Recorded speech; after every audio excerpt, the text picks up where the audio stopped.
Welcome to Practical Diplomacy.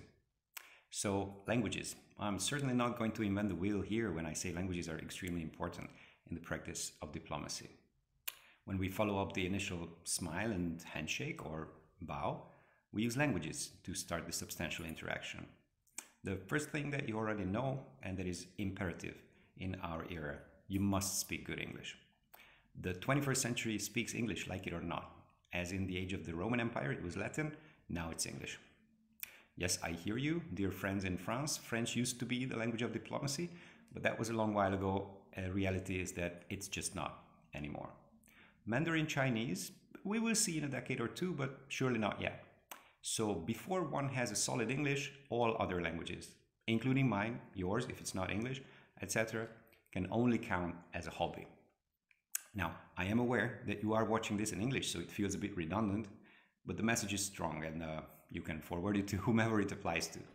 I've had some old school colleagues speaking our language and that of the host country brilliantly, but a very weak English.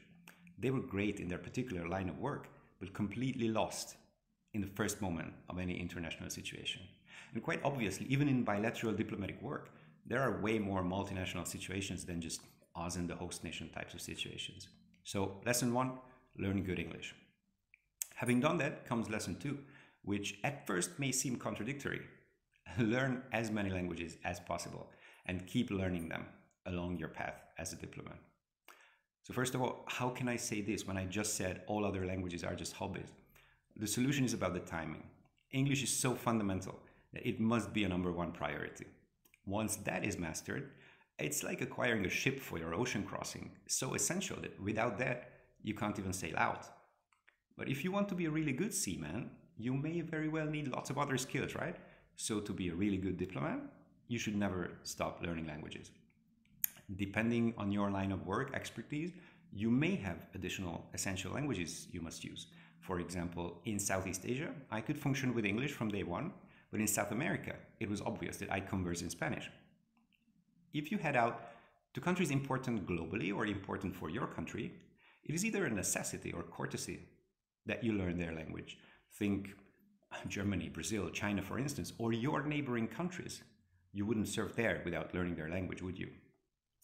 But apart from all these factors, I believe languages are most important because of the human aspect on the level of the people. Everyone thinks primarily through their native tongue. And if you learn a little bit of their language, you immediately have opened the door to their thoughts and feelings. Of course, it shows that you respect them and you don't expect them to automatically speak English. Yes, dear friends in the US and the UK, I'm winking at you. And it also shows that you are genuinely interested in understanding them.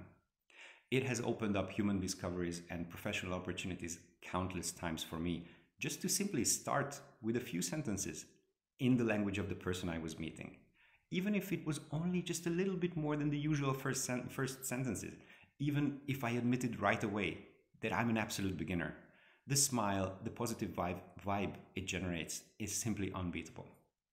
And of course, if you venture deeper into a culture, you see that every language is a new world to be discovered. Every language trains your brain wonderfully with new structures and sometimes even gives you unexpected cultural revelations. Like, it's a common fun fact how many words the Nordic languages have for snow, right? Which is logical. But when I realized in Bangkok that the Thai language does not have a word for deadline, that was quite the epiphany. Or when in Warsaw, I learned that Polish does not have a word for to enjoy. I thought, aha, that explains a lot. So in conclusion, please immerse yourself in the linguistic cultural discoveries of your partners, your host country, your holiday destination, or your foreign friends. I promise it will equally bring you joy, personal development, and professional results. Thanks for watching. Keep promoting peace and see you in the next chapter.